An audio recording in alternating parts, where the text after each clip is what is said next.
কিছু কথা বলবো আপনাদের।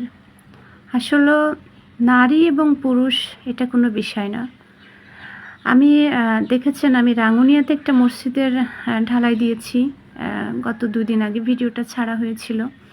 তো আল্লাহ পাকের শুকরিয়া, এই মসজিদটি আমার 6 নাম্বার মসজিদ ছিল। ইন টোটাল আমি কিন্তু 8টা মসজিদের কাজ করছি 9 মাসে। সবাই জানেন যারা আমাকে চিনে থাকেন।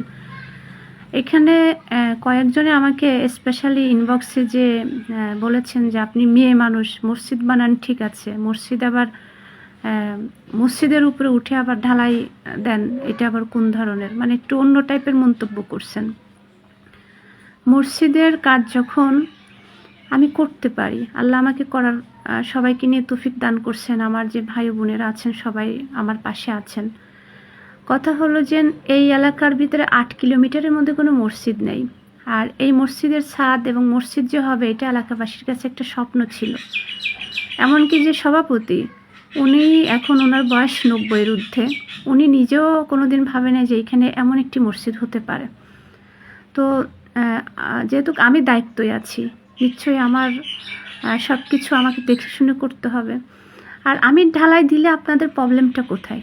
আমি কি ঢালাই দিতে পারি না? আমি কি মসজিদে ঢুকতে পারি না?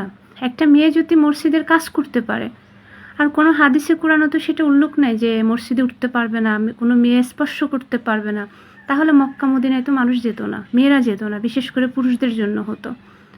তো আগে আপনারা হাদিস জানবেন যে হাদিসে ওরকম কিছু আছে কিনা, তারপরে আমাকে নিয়ে কথা বলবেন। আমাদের বাংলাদেশের মানুষে অন্য কিছু করতে না পারলেও পরচর্চা নিয়ে ব্যস্ত থাকেন।